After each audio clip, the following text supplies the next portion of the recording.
Shalom Rizky. Apa kabar? Kurang kedengeran. Baik, kenapa? Boleh. Oh ya Kak, kita sapa juga adik-adik yang di rumah. Shalom adik-adik yang di rumah. Semoga sehat, baik dan ditunggu kedatangannya di mana Kak? Di Rizky. Betul. Oke. Dari sini semuanya adik-adik ada yang baru pertama kali datang ke Caris Kids? Ada yang baru pertama kali datang? Boleh angkat tangannya? Kamu udah dari kemarin. Oke, Gak ada kalau yang nggak ada nggak berarti apa-apa. Pokoknya setiap adik-adik yang datang baru pertama kali datang, nanti akan ada welcome gift gitu ya. Betul. Nah, untuk adik-adik yang udah datang di sini, label namanya udah ditempel belum di badannya? Dicek yuk, dicek semuanya. Kalau udah, terus duduknya udah di dalam kotak belum? Udah sesuai umurnya belum duduknya? Ayo dicek lagi ya. Siapa di sini yang udah dapat buku? Oh, belum? Ya udah, kalau belum nanti jangan lupa minta setelah kita sharing firman Tuhan ya. Pas activity. Benar. Terus di sini siapa yang udah kumpulin kartu semuanya? Belum. Yang minggu lalu lengkap siapa, ada nggak? Oh, banyak tuh. Ini kayaknya cowok-cowok doang. Cewek-cewek ada nggak? Belum. Ya udah, yang minggu ini jangan lupa dikumpulin ya, kerjain aktivitinya dan be a good man and girl. Nah, sebelum kita nyanyi jingle Caris Kids, aku mau nanya, siapa yang di sini bersyukur punya Tuhan Yesus? Kalau bersyukur, nanti kita nyanyinya harus yang semangat ya. Oke? Oke, ayo. Aku mau tes semangat kalian dulu. Caris Kids. Lebih semangat Kurang lagi. Semangat. Caris Kids. Oke, kita gerakin gerakannya ya dengan musiknya.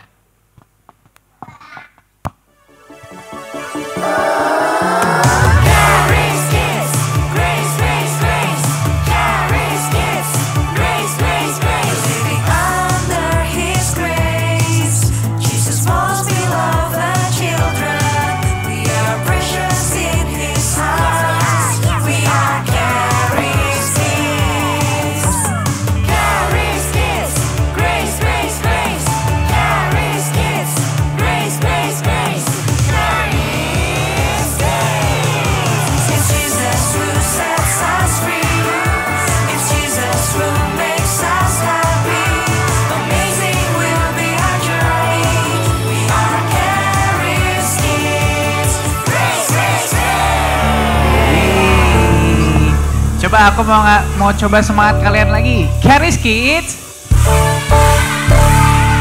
Siapa yang siap memuji nama Tuhan? Yang siap memuji nama Tuhan, tos kanan kirinya bilang kamu hebat. Kamu hebat. Kamu hebat. Yuk kita nyanyi sama-sama ya. Tepuk tangan bareng-bareng.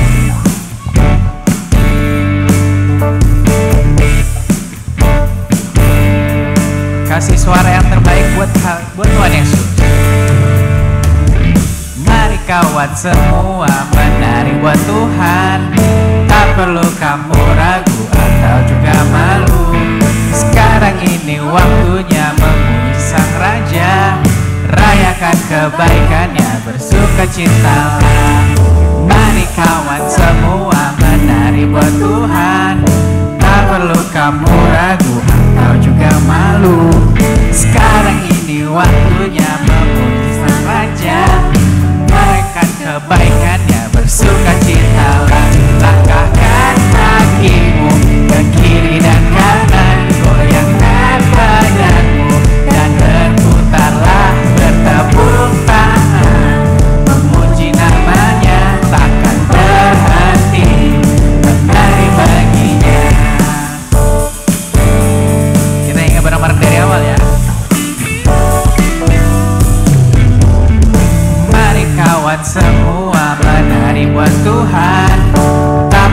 kamu ragu atau juga malu.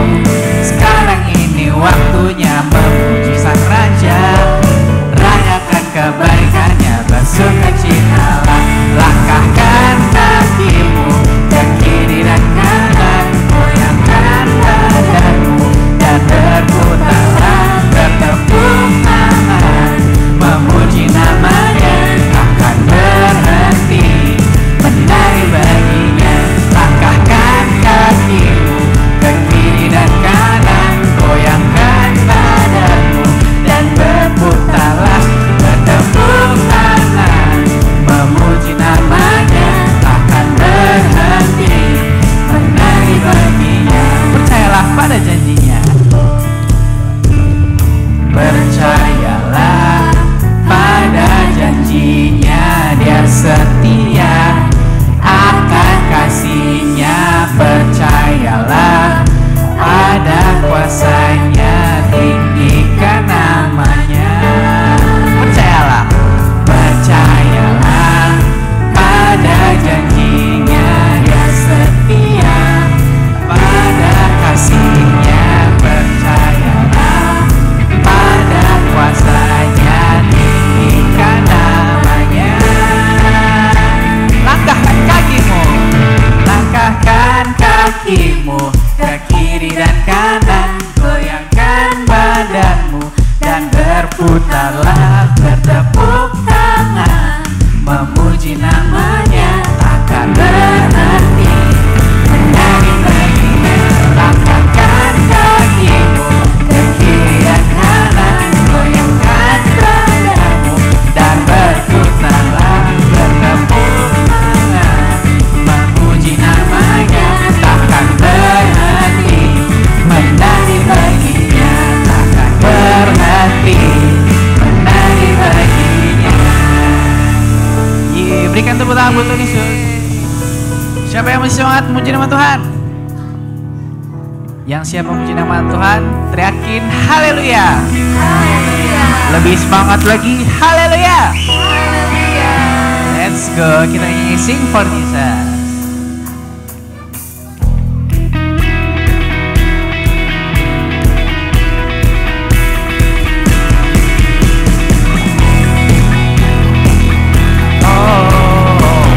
Mana suaranya?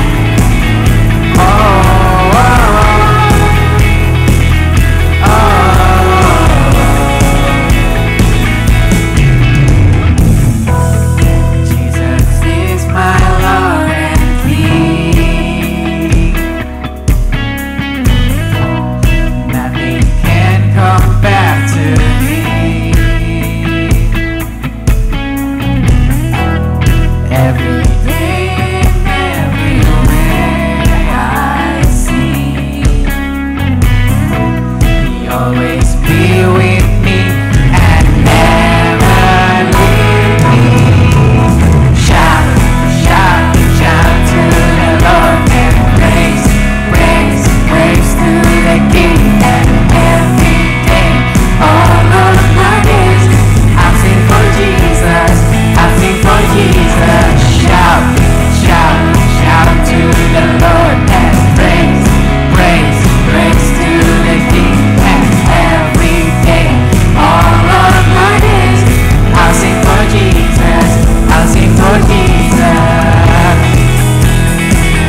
Siapa yang di sini bersyukur punya Tuhan Yesus?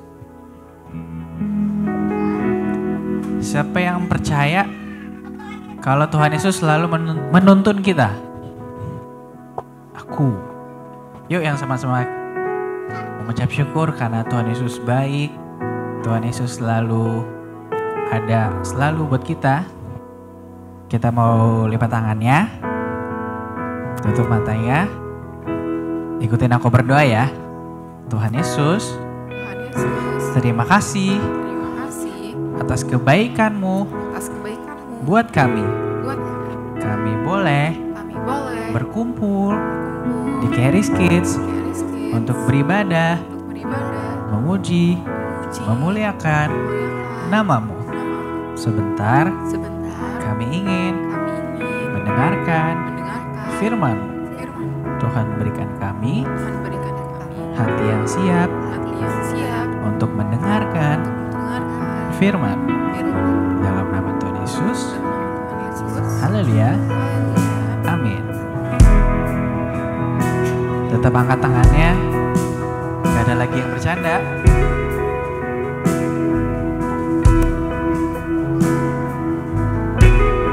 Kita akan pujian ini bareng-bareng ya.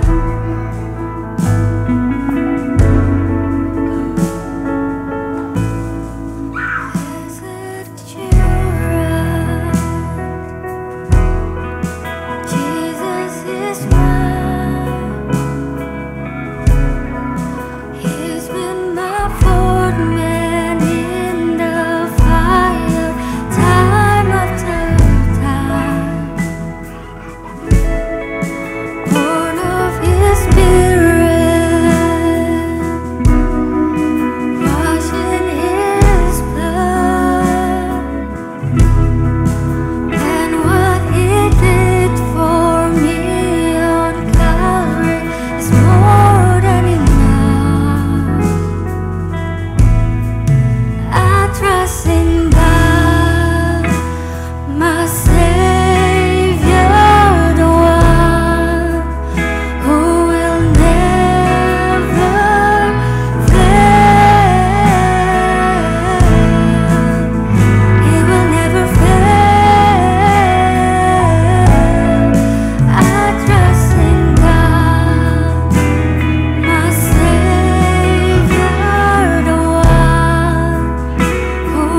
Shalom adik-adik.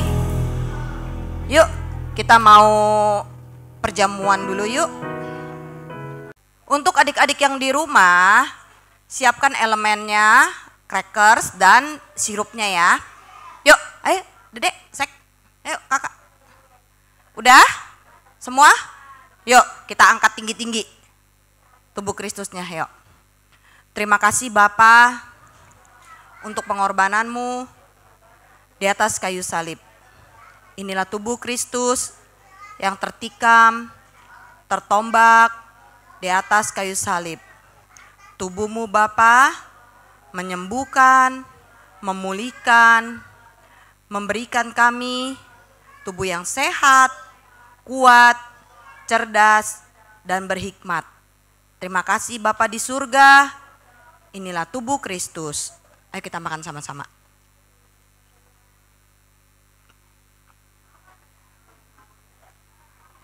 Udah?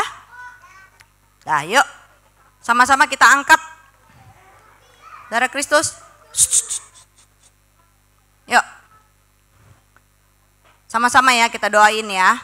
Terima kasih Bapa untuk pengorbananmu di atas kayu salib. Inilah darah Kristus yang tercurah bagi kami di atas kayu salib. Darah-Mu Bapa menghapus semua dosa dan pelanggaran kami, sehingga kami dibenarkan, dilayakkan, dikuduskan, disucikan, dan menerima hidup yang kekal. Terima kasih Bapa, kami dilayakkan untuk menerima semua berkat, warisan, orang benar, dan orang-orang kudus. Terima kasih Bapa di surga, inilah darah Kristus. Ayo kita minum.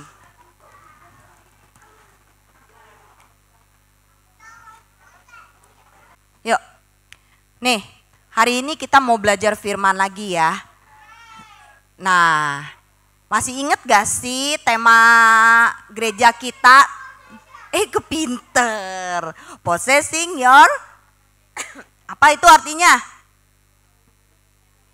Iya, memiliki apa yang menjadi milik kita.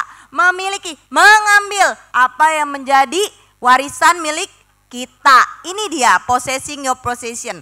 Waktu bulan Januari ada 3 langkah untuk possessing your possession, apa aja? Siapa yang tahu? Masih inget gak? Gak dengerin nih. Kok lupa? Ayo, kata siapa? Masa sih? Ayo, apa ya? Siapa yang tahu? Harus apa? Percaya, pintar. Terus, apa lagi? Jangan berbohong. Jangan malas. Terus satu lagi apa? Perkatakan yang baik, firman Tuhan, berkata-kata selalu firman Tuhan. Iya, sampai habis-habisan. Yuk, next Kak, kita lihat Kak. Nah, tuh di sini nih ayatnya nih. Yuk kita baca sama-sama ya. 1, 2, 3. 2 Korintus 4 ayat 13. Namun karena kami memiliki roh iman yang sama, seperti ada tertulis, aku percaya, sebab itu aku berkata-kata. Maka kami juga percaya, sebab itu kami juga berkata-kata. Nah, di sini jelas dibilang, kalau percaya jangan disimpan aja dalam hati. Dedek, itu madep depan. Kalau percaya jangan disimpan aja dalam hati, tapi dikatakan ya. Ini jangan dimain dulu ya kartunya, nanti aja masukin ke tas, nanti kartunya. Kalau udah baca firman Tuhan, udah ngerti, terus ngapain? Masukin aja dalam hati, udah diem-diem, gitu gak? Enggak, perkatakan. Kenapa sih harus dikatakan? Kenapa? Siapa yang tahu? Kalau firman Tuhan itu udah kita baca, kita renungin, kita tuh akan timbul yang namanya iman.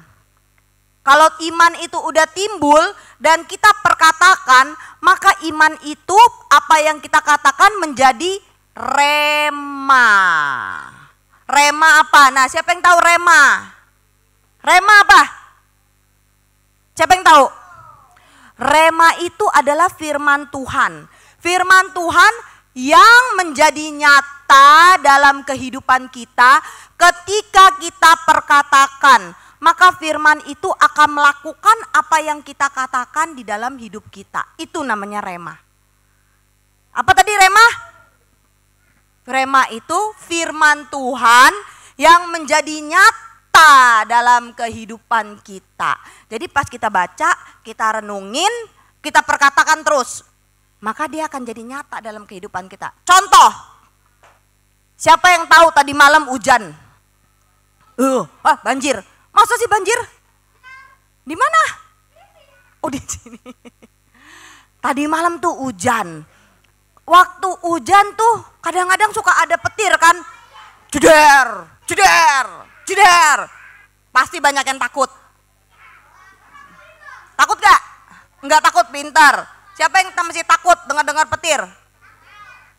Kamu takut nih, Ai kasih tahu caranya.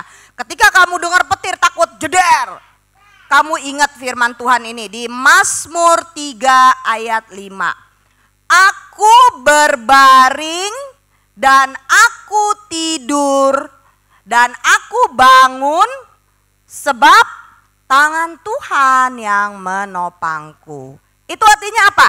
Aku berbaring, kamu dedek waktu dengar hujan, duar, kamu berbaring, kamu takut, tapi kamu ngomong, Tuhan, aku ada ingat satu firman, aku berbaring, meskipun petirnya jeder-jeder, aku berbaring, terus aku tidur, aku bobo, terus pagi-pagi aku bangun. Kok bisa? Karena tangan Tuhan yang menopang, tangan Tuhan yang menjaga kamu. Kamu tahu gak ketika kamu bobo, Tuhan kasih malaikat pelindung di samping kamu. Malaikat pelindung liatin. Jangan takut dedek, ada aku. Nah, itu namanya rema. Rema itu mengerjakan apa yang kamu katakan tentang firman. Maka itu terjadi dalam hidup kamu. Itu namanya rema. Jadi kamu katakan itu. Ketika kamu bingung, aduh Tuhan, aku nanti bisa gak ya sekolah sampai kuliah ya. Terus kamu ingat firman Tuhan Mazmur 23, Tuhan adalah gembalaku, takkan kekurangan aku. Nah, kamu perkatakan itu terus, Tuhan adalah gembalaku, takkan kekurangan aku. Tuhan adalah gembalaku, takkan kekurangan aku. Kamu ingetin itu terus, maka Tuhan akan mencukupkan setiap apa yang kalian butuhkan dalam hidup. Itu namanya rema. Perkatakan, renungkan, maka apa yang kamu katakan firman Tuhan itu akan melakukan, akan terjadi dalam kehidupan kalian. Itu namanya rema. Ingetin ya, itu rema. Yuk next Kak. Nah ini kita udah belajar nih berapa minggu tentang si Joshua tuh.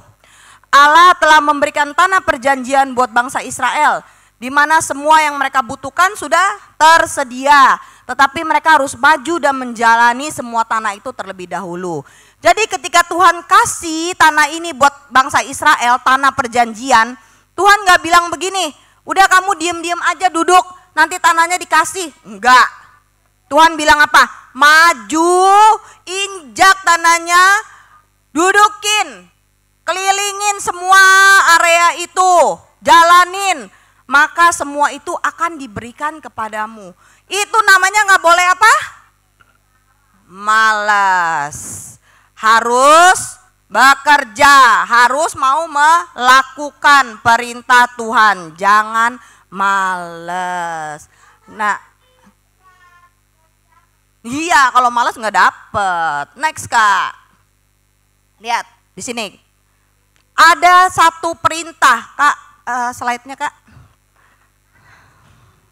Nah, ketika Joshua mau membawa bangsa Israel masuk ke tanah Mesir, Tuhan ada dua kasih instruksi. Ada dua perintah Tuhan yang dikasih ke Joshua. Apa sih perintahnya? Nih kita lihat ya. Perintah nomor 1, kita baca sama-sama. Joshua 1 ayat 8. Janganlah engkau lupa memperkatakan kitab Taurat ini, tetapi renungkanlah itu siang dan malam, supaya engkau bertindak hati-hati sesuai dengan segala yang tertulis di dalamnya. Sebab dengan demikian perjalananmu akan berhasil dan engkau akan beruntung. Apa perintah nomor 1-nya? Siapa yang tahu? Ayo baca, lihat di depan. Lihat, jawabannya ada di situ.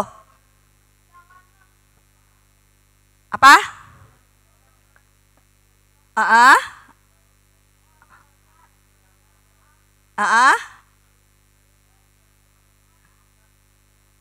Good, itu dia jawabannya. Perintah nomor 1, jangan lupa perkatakan kitab Taurat dan renungkanlah siang dan malam. Jangan lupa nih, renungin, terus ngomong, biar jadi rema. Kenapa sih harus di ngomong biar jadi rema? Supaya apa? Ada jawabannya, supaya apa? Supaya apa? Coba lihat tuh ayatnya. Supaya ya, supaya apa? Perjalananmu. Nah, kenapa kita harus selalu perkatakan firman Tuhan, merenungkannya siang dan malam? Supaya perjalanan kita akan berhasil dan beruntung. Ini loh jawabannya. Tuhan kasih tahu Joshua, jangan lupa, ingat-ingat selalu, renungkan firman Tuhan, perkatakan biar jadi rema. Supaya apa? Supaya kamu berhasil. Apa yang kamu lakukan berhasil, perjalananmu selalu beruntung. Itu dia sebabnya. Next Kak, kita lihat. Benar gak sih? Nah, nih. Siapa di sini yang tiap hari bacanya beginian? Enggak. Kok jujur sekali? Kamu baca ya, pinter. Ini apa sih? Itu Alkitab. Iya kan, ini kan ceritanya kan slide-nya agak burem ya. Zaman itu orang-orang Israel enggak baca firman Tuhan dari Alkitab begini. Kalau mau baca firman Tuhan gampang kan, tinggal ambil Alkitab, buka. Atau sekarang ada Alkitab di handphone kalian. Ada gak? Ada kan Alkitab elektronik. Oh mami gak kasih, oh kasihan. Nih, oh sampai ulang tahun ya, buruan ulang tahun. Sampai 11 tahun, 17. Kamu sekarang umur berapa? Wah masih lama dong. Baru umur 8, kesian banget. Nah, nih zaman dulu orang gak baca Alkitab kayak gini. Zaman sekarang gampang, tinggal buka HP, elektronik Alkitab, bisa langsung dapat. Zaman dulu nggak ada Alkitab kayak gini. Zaman dulu orang bacanya pakai apa sih? Coba Kak, slide. Nah, zaman dulu orang kalau mau menulis itu harus pakai batu, tulis di atas batu, tulis di atas kulit binatang.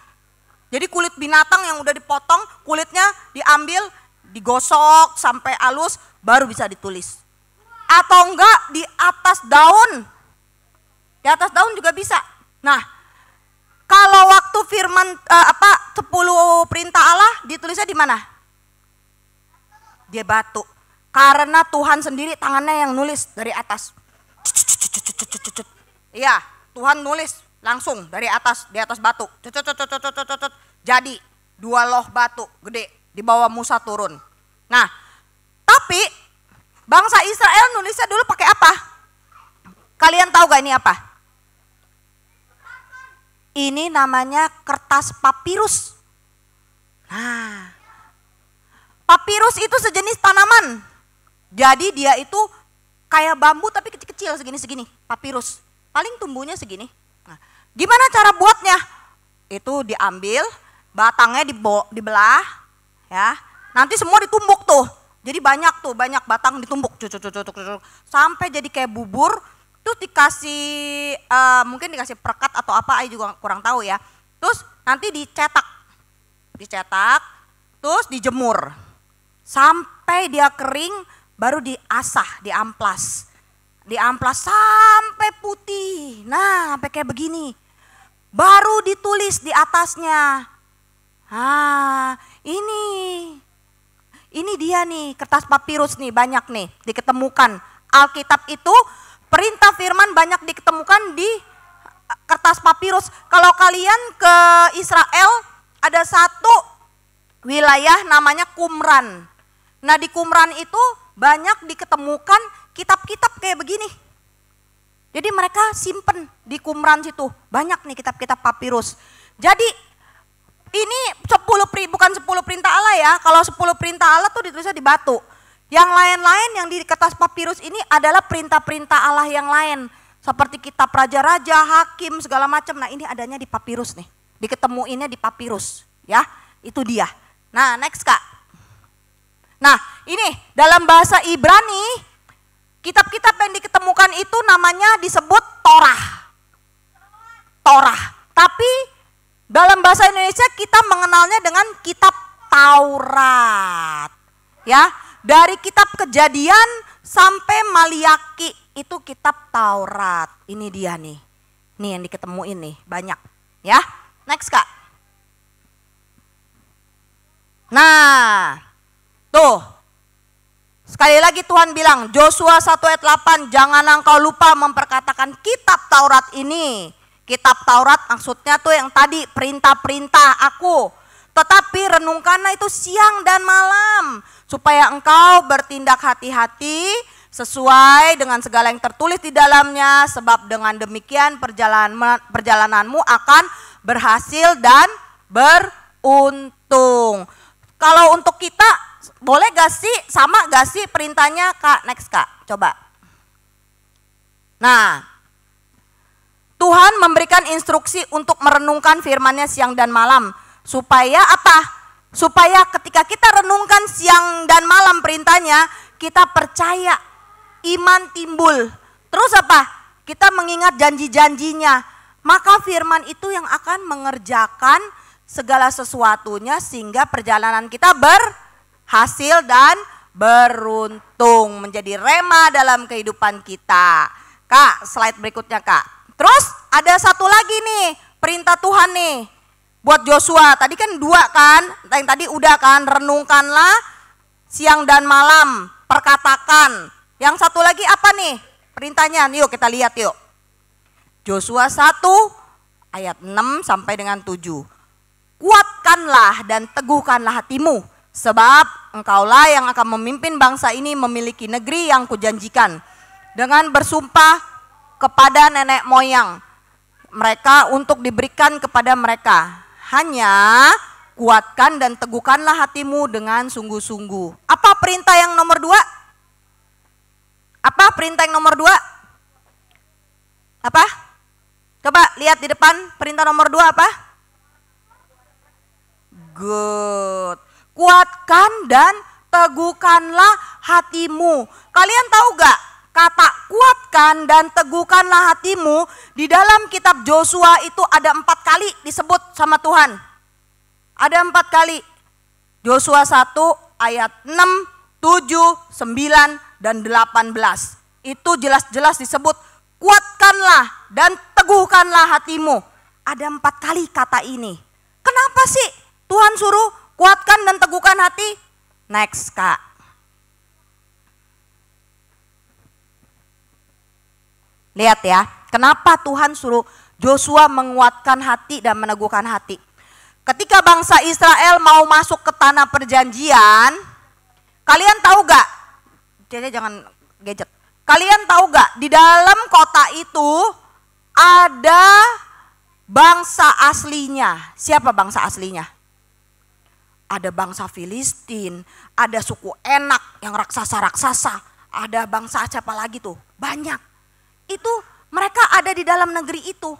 Kalau Joshua enggak menguatkan kuatkan hati, meneguhkan hati, supaya kata Tuhan kan kuatkan dan teguhkan. Kalau Joshua nggak meneguhkan hati, dia bisa gak masuk ke dalam kota itu? Enggak kan, dia udah keburu takut. Waktu mau masuk ke dalam kota itu udah keburu takut. Ih, ada bangsa enak, gede banget. Aduh, nggak mau ah. Ih, ada bangsa Filistin, banyak lagi. Wah, serem ah. Kalah sebelum berperang. Tuh, ada peribahasa bilang kalah sebelum berperang. Sebelum berperang udah takut, nggak bakalan menang. Pasti kalah. Makanya Tuhan bilang, kuatkanlah dan teguhkanlah hatimu. Supaya apa? Ketika kamu menguatkan dan meneguhkan hati, kamu melangkah dengan iman, maka apa yang kamu imani itu akan terjadi. Mereka bisa mengambil tanah perjanjian. Itu sebabnya Tuhan bilang kuatkan dan teguhkan hatimu. Lihat nih, Allah mau supaya kita menguatkan dan meneguhkan hati kita dengan sungguh-sungguh, supaya kita bisa memiliki apa yang seharusnya menjadi milik kita. Kalau dalam kehidupan sehari-hari gimana contohnya? Nih, contohnya nih. Waktu kamu mau ulangan umum, Cece, stop, itu jangan gadget Cece. Stop. Masukin ke dalam tas. Waktu kamu mau ulangan umum ya. Terus kamu udah belajar. Udah belajarnya bener. Tindakan satunya benar, jangan males. Tapi kamu gak menguatkan dan meneguhkan hati. Kamu takut, aduh bisa gak ya, kayaknya gak bisa, bener gak ya, bener gak ya. Nanti besok kamu begitu jawab soal sudah salah loh. Ngerti gak? Jangan kayak begitu. Jadi kalau kamu udah belajar, kamu doa sama Tuhan, kamu perkatakan imanmu itu, Tuhan aku percaya Engkau yang memberkati aku dengan kecerdasan, kepandaian, sehingga aku bisa menjawab semua soal-soal dengan baik. Amin. Itu akan jadi remah, itu akan mengerjakan apa yang kamu perkatakan besok. Dan kamu bisa jawab semua itu dengan baik. Dan kamu bisa dapat nilai yang terbaik. Itu loh maksud Tuhan tuh begitu. Nih, Allah mau supaya kita menguatkan dan meneguhkan hati kita dengan sungguh-sungguh, supaya kita bisa memiliki apa yang seharusnya menjadi milik kita. Itu kuatkan dan teguhkan hati. Berarti ada dua perintahnya. Apa aja yang tadi? Ayo, kalau yang dengar tahu. Ayo, kokoh. Iya, oke, tidak malas. Enggak, yang perintah Tuhan tadi sebelum Joshua masuk apa? Renungkanlah firman itu siang dan malam dan perkatakan supaya berhasil, beruntung. Satu lagi apa? Kuatkan dan teguhkan hati. Coba next Kak, bener gak sih? Nah tuh, memperkatakan dan merenungkan firman Tuhan siang dan malam. Kuatkan dan teguhkan hati kita dengan sungguh-sungguh. Di sini siapa yang suka baca firman Tuhan kalau tiap hari? Mau tidur atau apa ngapain? Siapa? Good. Enggak, lupa. Siapa lagi? Oh, ada 10.000. Ya, bagus, pintar. Kalau baca firman, terus harus ngapain? Ditaruh dalam hati, direnungkan, lalu dikatakan. Perkatakan nih. Perkatakan dan renungkan firman Tuhan siang dan malam. Terus harus apa? Kuatkan dan teguhkan hati. Oke? Next Kak. Supaya apa nih kita begini? Supaya kita bisa possessing your possession. Supaya kita bisa mengambil dan memiliki apa yang menjadi milik kita. Good. Pintar. Yuk. Kita mau ngomong sama-sama ya. Ayo sini. Ayo mau ngomong sama-sama yang kenceng. 1, 2, 3. Aku hebat. Aku kuat. Aku cerdas. Aku indah. Aku berhikmat. Aku anak yang paling disayang Tuhan Yesus. Aku berkenan di hadapan Bapa di surga. Oke, good. Iya, boleh. Yuk kita mau doa yuk. Julio stop. Datang-datang langsung huru hara. Stop. Yuk, doa yuk. Kita tutup tangan semuanya. Kokoh duduk. Yuk, doa ya. Terima kasih Bapa di surga untuk firman-Mu yang selesai ditabur. Berkati setiap anak-anak ini ya Bapa. Berikan hati yang lembut agar setiap firman yang jatuh di tanah hati mereka menjadi berbuah, berakar di dalam-Mu, memberkati banyak orang-orang di sekitarnya. Engkau yang menuntun mereka agar mereka selalu ada di dalam tangan kasih-Mu, berjalan dalam kasih-Mu, dan mengikuti-Mu di sepanjang kehidupan mereka. Berkati masa depan mereka agar mereka berhasil dalam apa yang mereka kerjakan. Terima kasih Bapa, kirim malaikat pelindung untuk menjaga di setiap langkah-langkah mereka. Dalam nama Yesus kami berdoa. Amin. God bless. Thank you, Ci. Nah, ibadah kita udah selesai. Sekarang waktunya kita untuk mengerjakan activity. Buat adik-adik yang di rumah dan yang di sini, selamat mengerjakan activity. Happy Sunday dan Tuhan Yesus mengasihimu. Bye. Bye.